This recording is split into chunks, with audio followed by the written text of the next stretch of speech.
Баршаңызға сәлем, сіздермен жүз кеңес денсаулық арнасы. Бүгінгі санымды бірге жеуге болмайтын тағамдардың тізіміне арнамақпын. Егер ақпарат сіздерге қызықты болса, арнамнан алыстамаңыз.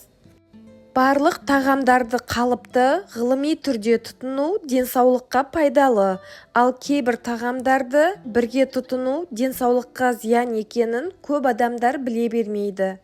Жылқы еті мен балық етін қосып жесе, жүректің соғуы жиілейді. Өттің қышқыл теңшеу қызметі қалыпсызданады. Уланып, адам өміріне қауіп төнуі мүмкін. Сондай-ақ сүт ішкенде балық жемеу керек. Қосып тұтынған жағдайда теріні қабындырып, дақ, алапес, яғни витилиго ауруы сияқты әртүрлі тері ауруларын келтіріп шығарады. Сүт пен шоколадты қосып жемеу керек. Шаштың қоректігін азайтып, ішті өткізеді.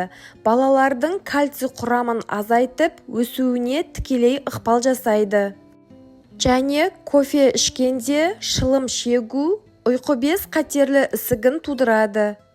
Пияз бен балды араластырып тұтынғанда көзге өте зиян болып, ауыр болғанда су қараңғы болып қалады. Картоп пен бананды араластырып жегенде бетте қарадақтар пайда болады. Помидор мен отқа піскен тәтті картопты қосып жегенде өтте тас байлану, ішке жел тұру, жүрегі айну, іш өту ауруларын тудырады. Сондай-ақ алмұрт пен суық суды бірге тұтынғанда ас қорыту жүйесіне зиян келтіреді. Жер жаңғағы мен қиярды қосып жесе де оңай іш өтуі ауруы кіріптар етеді. Ішімдік пен жаңғақты қосуға болмайды. Қан қызарып, құрғақ жөтел пайда болады. Сыра мен отқа қақталған тағамдарды тұтынса, асқазан қатерлі ісігіне себеп болады. Теңіз балықтары мен асқабақты қосып жесе, улану қаупі жоғары. Сарымсақ пен бұршақ ірімшігін қосып жегенде кальцийді адам денесі қабылдау қиын болып, кальций аздық ауруын тудырады.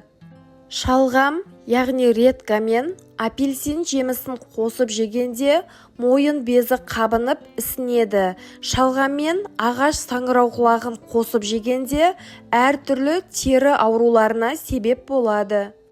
Тауық еті мен күнжітті қосып жесе уланып қалады, ауырлық тудырса өмірге қауіп төндіреді.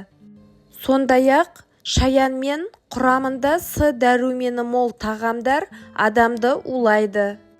Айтылған мәліметтер кәделеріңізге жарасын, дендеріңіз сау болсын, ауырмаңыздар.